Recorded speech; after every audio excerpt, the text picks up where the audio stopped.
Good evening, everybody. I'm Ronan Chain, and we are talking Tarantino today. I'm with Jor Alexandria, and y'all, this is a very sudden stream that we were like, okay, we just got to talk about this thing because we haven't fully divulged how we feel about it, except probably me.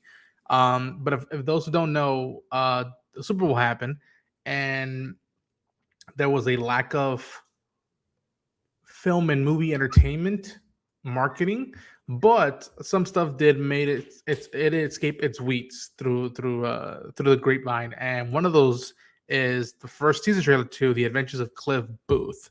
Um, and so if you have not seen the teaser, I highly recommend you go watch it. But before we start with that, Jarrell, how are you feeling? Doing good, doing good. Good. Um, And as I've been saying for these past few weeks, when it comes to entertainment stuff, and when I'm talking about it, is that I'm pumped for this. We will be diving into it, but um, and I'm glad that a lot of artists in the Super Bowl talked about it. But my heart goes out to Minneapolis. I say fuck guys, chinga la migra, and free Palestine, and hopefully stuff gets better. Yeah. All right, Darrell, Fincher, Tarantino, Pitt. Boom. We've been hearing about this for a while. When it first was announced, you were like, "What? Are you fucking kidding me? What are they doing? Whatnot?" And I was like, "No, dude. I think this is gonna be something unique, man. And it's coming." And we've done another stream where we've seen the set photos, and I'm like, "Yo, that looks like '70s LA." Um, but a teaser did come out, which was again ironic that like it didn't come out officially from Netflix. It's like they sent it to Entertainment Tonight, and they're like, "All right, we'll put it up on our YouTube channel." But how do you feel about before you dive into the material of it? How do you feel about the lack of marketing from the entertainment side and the notion that something like this would come out this way? I mean, it doesn't really matter because like people they'll show up, you Right. know. So I guess that's not really a big deal because at the end of the day, it is like Tarantino's work and it's David Fincher. So I don't think that part particularly matters. Being like I guess like vague posting, if you will. During the Super Bowl. So yeah, I don't think that part matters. Yeah. Okay. But yeah, the first teaser is out, and it's a minute and a few seconds long.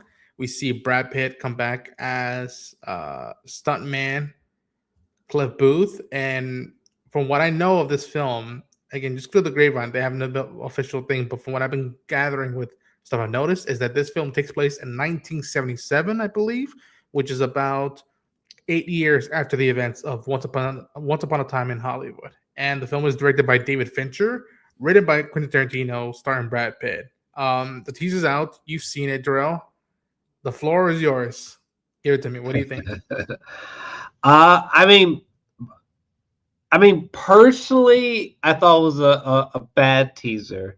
Oh, But to clarify, Once Upon a Time in Hollywood is like not only a masterpiece for me, but it's Tarantino's best film for me, or it's my favorite film anyway from him. Um, so it's a pretty high it's a pretty high bar, and it's like I just okay yeah. So the trailer just didn't work for me at all. I thought it was pretty bright. It doesn't really help though that every single copy of said trailer online right now, anyways, is terrible. It kind of looks like a kind of decent 480p footage or something. It's very weird, and it's like like he was saying, like an unofficial release. Like it didn't come, officially or directly from like Netflix. So it's just like what? Because like I really wish we had like a 4K copy, so I could at least make a better judgment about it visually. But at the same time, I mean, I just in short, uh, mhm. I wasn't feeling it. It's interesting that I think a lot of it was like darkly lit as well. Mm-hmm. Maybe that just could have been just the scenes that they just so happened to have chosen, maybe. Um, but man, yeah, I'm just gonna stop there. Stop there. Sorry. And again, like usually I love him, but like I'm on the flip side. I'm like, I fucking love this teaser. Now, Did you? having Oh, and having I do want to just say, I do just want please, to say, it's like the digital photography. Like I can't wait to see it in 4K, sure, but like the and I did enjoy Mank, sure, but at the same time, this feels like a bridge way too far. But anyway, the digital photography, the Netflix angle, in my personal opinion, like the golden age of the Finch was probably from like just the beginning to like or whatever. Yeah, well, because I love Alien 3, so the beginning to like Gone Girl, right? Um, so he hasn't really made something like since Gone Girl for me. And what was that, like 12 years or something? So 2012, I think 2014, maybe. Yeah, yeah, 14, yeah. yeah. So it's like I don't know. I'm getting bad vibes personally. Um, but again, maybe I'm dead wrong. I mean, it is written by Tarantino, so it does help a lot. Uh, I don't know. There could be something there that I'm missing. But yeah, But it doesn't have that thing like when like we first saw the footage of Once Upon a Time in Hollywood. It's not the same. And some people are gonna argue, well, it's a different era and blah blah blah. But it's like different director as from a well. from a cinematic standpoint, though, I don't know that it has that same almost like an event level things about to happen. I don't know. To me, it worked for me in all those aspects because um it did feel like, oh, we're back in this world. It's just through a different lens, literally and figuratively, from David Fincher to from Tarantino to Fincher. And I was hoping that like that would work for me. And like I'm like, is it just gonna, like, I think even the real rejects said, like, is this gonna feel like a poor man Hollywood? But no, it for me it didn't. It felt like, oh, this is very much a Fincher movie, but he got invited to the world of Tarantino. And he's like, just hang out. I had the 60s, you have the 70s. The 70s, people have argued that it's probably the best decade of cinema history. But guess what? That decade was fucking depressing. And it wasn't until 77 and 75 that like there was some simmer of hope that would lead into the 80s. So I love that aesthetic feel to it. And again, Sure. I'm working on right now. After we're only gonna do this for a few minutes, this live stream, but like I'm working on a like Easter egg video for this teaser because I caught a lot of stuff. I'm like, yo, that's the neat thing to have there. But like, I love that. At least for me, this feels like, oh, it's an original movie. There's a quote unquote prequel to it that you can go watch if you want to, but like it's making its statement that like it's its own story. You're following this guy in Hollywood back in the day, and he may have some past that some people know about. Which again, and I'll mention in my Easter egg video, but like the great Elizabeth Debicki that we see her first look at in this film, she says, "So you're the one that helped break Dalton with those hippies, right?" It's something like that. And Um, listen. I could be like just dead wrong here. I mean, maybe it's just like a trailer that's just not working with me or something like mhm. that. The quality is terrible. Like, I will agree with and you there. That I'm like, why in the hell was there no 4K release for this trailer? Like, yeah, even me, like when I was making my thumbnail, I'm like, I like this shot, and I use this shot of Brad Pitt as Cliff Booth. It just would have been nicer if it was 4K instead of 720 or whatever the quality was. And right. especially knowing Like, Fincher, how he's precise with it, like he's precise with his shots and all that stuff. right. Like, is there gonna be like film grain or like I'm not sure what's going on, but um, so I would like another crack at it or a more proper crack at it. I almost was gonna say we should have just waited until we got said copy because it's like Jesus, but We might have to do one for that one and be like, oh, this is better. But yeah, I don't know. It's at least this trailer anyway. Maybe the film is like fantastic and like I got it totally wrong.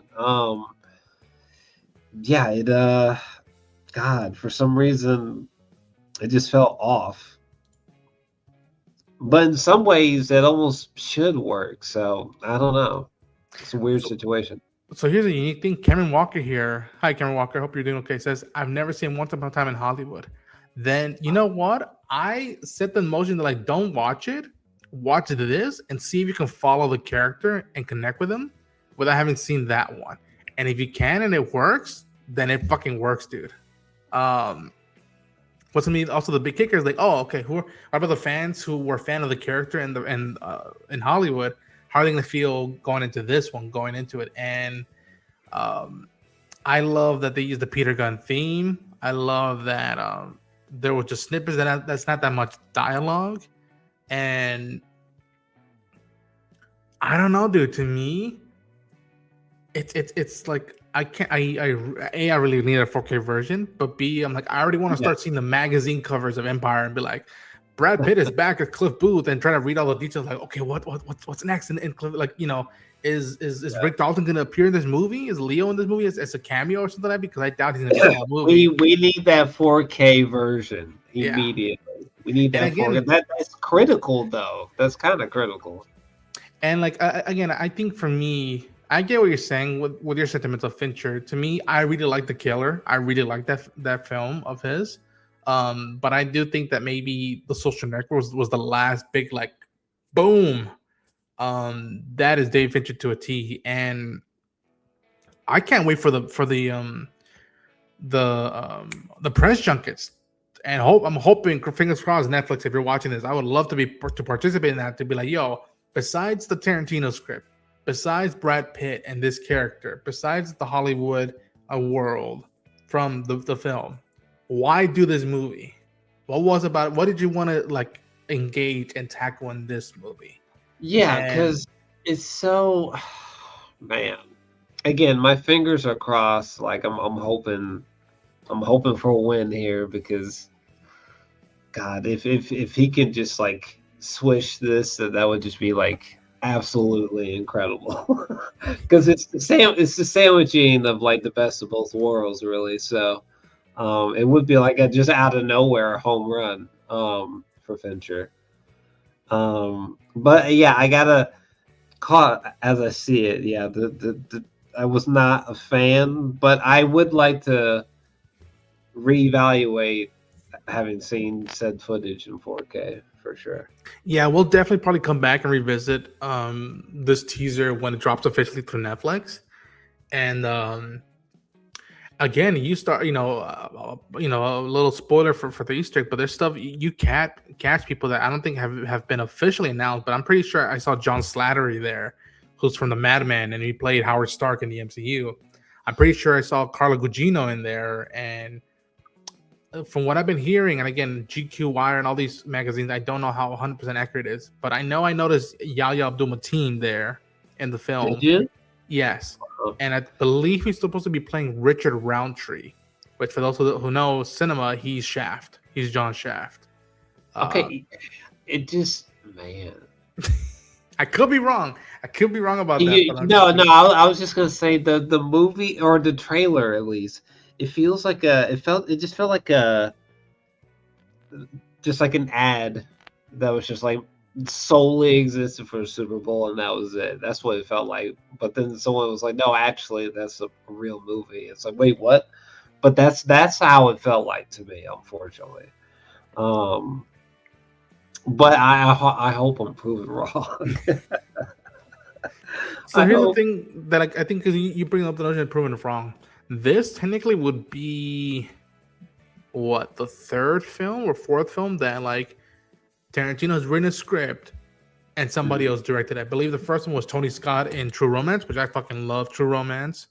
Um, the second one is Oliver Stone with Natural Born Killers, which I've heard ad nauseum how much Tarantino despised, doesn't like that movie because how much they changed and like there's a lot of drama behind that. And I believe Quentin wrote from Dusk Till Dawn, and then his buddy Robert Rodriguez did that film as the directing. So I think this is the fourth film in what his 30 years, 35 years working industry that like he's only let three other people direct his material.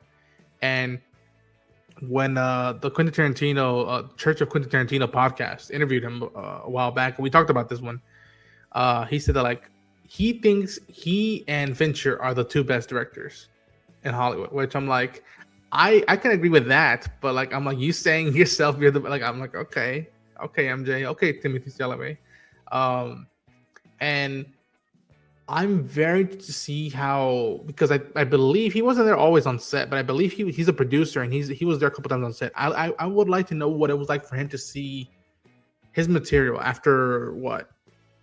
This is the first time in this century. Most of that stuff was in the 90s, I think. First time in 26 years, probably, that you let someone else mess with your toys. And how did that feel for you? How did you feel that with someone that you respect, a peer, a rival, and especially this character? Because listen, Once Upon a Time in Hollywood, Rick Dalton is the lead. Leo's is the lead of that film. But my opinion, Cliff Booth, Brad Pitt steals that movie, or he's the one that comes out at the end, and I'm like, yo, I want to learn more about this dude. And we talked about it, how I've read the book and I know so much more about him, but I'm like, yo, that's not enough. And Quentin's like, oh yeah, I know a lot more shit. There's some shit in the war you didn't even know about, or the wars. You know, I'm like, there's shit you don't know about him after the events of Hollywood. I'm like, fuck, man, I need a paperback of Cliff Booth and be like, what the fuck happened? Where's Brandy? Where's the dog at? Like, am I gonna see Timothy Oliphant show up as Jim Stacy in this film? Like what's all? I'm so like, be like, this is for me. This is the rumbles, the tizzles of probably an event film of the summer. To me, as much as you've heard me, I'm pumped for Mandalorian Grogu. I'm pumped for Supergirl. I'm pumped for Doomsday. This is probably the movie I need to see the most this year. It's up there, dude. Like I love Project Hail Mary. I'm down for that, but I'm like, this one I need to see, and I want to be in fucking LA to see it. You're like, so I wish I was there with you, bro. I guess it's getting the usual Netflix treatment, the 2-week window or whatever the hell. So here's the weird thing: when this was first officially announced at CinemaCon, I think last year, I could be wrong. Netflix, it was a big, like the mic drop of that con was that Netflix bought the script for $20 million. And I believe from what I had heard is that they give Fincher final cut, creative control, and they will give him an extended window of having the movie out in theaters. So I don't think, and lately Sarandon went on Capitol Hill saying, we're going to do the 45 days in cinema. So I'm assuming it's gonna be 45 days in the theaters, probably potentially longer. You best believe they're gonna show this movie in LA, like in some theater, whether it's the Egyptian, whether it's at the New Beverly. Although that's mostly just a film theater. I don't think they ever do digital. But I really hope that because here's the thing, Frankenstein, when it released, it was selling out theaters everywhere, and then eventually they re-released it again not too long ago to be like, yo, people liked it. Okay, we're gonna release it one more time ahead of the Oscars coming around the corner. So, how do you feel? You think it's gonna get short window? Or you think they're gonna extend it? I mean, I guess it depends on if it's great or not, but yeah, I suppose they would if it people are loving it, sure. Yeah. Would they do it right away? I don't know. I can't. I'd have to look back when it happened with Frankenstein, but because nobody thought Frankenstein would have been up for an Oscar. I did, but yeah. Yeah, I don't know. We'll have to see with Cliff Booth. I mean,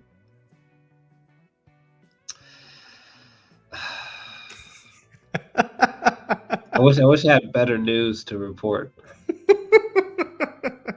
I'm gonna have to dust off my yellow Hawaiian jacket and like shave my beard and just keep the mustache prep and grow out my hair long. Be like, all right, I'm full Cliff Booth mode right now. Let's do it.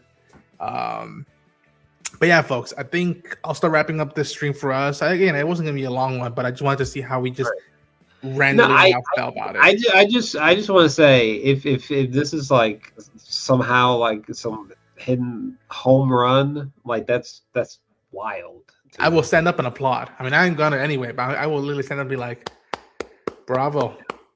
Right. Well, if Frankenstein doesn't win it, because again, people have been blowing Marty Supreme out the window, but like, if Frankenstein doesn't win Best Picture, do you think this might push it over the edge for Netflix to get a Best Picture win? If it delivers. What like this movie? Yes. If it delivers, do you think it has the potential to win Best Picture? Because I don't know how. Yes, not just nominated. No, dude, it's Fincher directing, it's Tarantino writing, it's Brad Pitt starring. If they don't nominate it, I don't know what the fuck is going on in there. I mean, like, damn, how great are we talking? Like masterpiece, I guess. I don't know. I don't think masterpiece, but like damn good film that like, oh yeah, it's worth watching and having word of mouth talk about. I'm gonna say no, but I could be dead wrong. I would say no. It would be shocking if it was that good, in my opinion, personally. And to be fair, my enthusiasm right now is I'm glazing about this teaser and the potential. No, I would bet no. I bet no. Winning Best Picture? No, I would bet no. 100%. Yeah, I bet no. And if it doesn't win, then I'd be like, I was wrong. I'll happily say I was wrong. Yeah, absolutely not. No. But having said me glazing this film, this teaser, how pumped I am for him and the potential for it, I have to admit it is fascinating that like there was no technically on the teaser trailer, no like logo or like title like The Adventures of Cliff Booth. It was just literally like retro design coming soon, and then the Netflix logo, and that's it. You know, fine, whatever. Why not? And no release date yet. Why not? Right. Dropping in the summer, I believe, right? So yeah. Sure. Man, so concerned. I'm praying for my boy though. Right. Because I love Cliff Booth so much, and you know, there's so many great chapters about Cliff Booth that we get into that could just make the whole summer for real. But you know, and it has been 7 years since we've seen him in cinemas. It has been 7 years, which is fucking wild. Yep. Sure. And God, it's hard because I love Cliff Booth, but it's just like it should be Tarantino making this. Like, what are we doing? Come on, you can't just do it though. You can't just like give us this movie, but then like don't direct it. That's just especially if it's Cliff Booth. Quentin. Don't worry, man. We'll get supplements through the social network too. So don't worry about that. We'll get it. We'll have a good time with both that. Yeah. What happened? What happened there? It was just like the worst opposite day ever. What the fuck? Oh no. Sorkin's doing social networks too. I'm pumped for that one too. Fincher, Cliff Booth, get out of here. But yeah, folks, this was our quick stream we just wanted to do. Again, I'll be dropping an Easter egg video of the teaser soon, and when more official stuff is out and not secondhand releases is out, we'll probably dive into it more. And who knows, we might even have more guests to talk about any other Tarantino, Fincher fans out there that might want to discuss this. But yeah, man, Jor-El, thanks for this therapy session, I guess. Please let people know where they can find you and plug yourself, man. It's how you see it on the screen. Jor-El's Alexandria. That's my main hub for all my content. You can find me there. Nice. All right, you can find me at Ronan Unchained on YouTube on all the socials. Like this video, subscribe to the channel, share the enthusiasm. You can see my reaction right now up. And again, just right now chugging at the Easter egg video. Hopefully, it turns out the way I wanted to, the way I thought of it instantly. And be on the lookout, y'all. When more of this film comes out, you best believe we'll be talking about it. And who knows? Maybe Jor-El might turn at the end and be like, you know what, man? They did it. They did it. But until then, take care, everybody, and stay safe out there. Adios.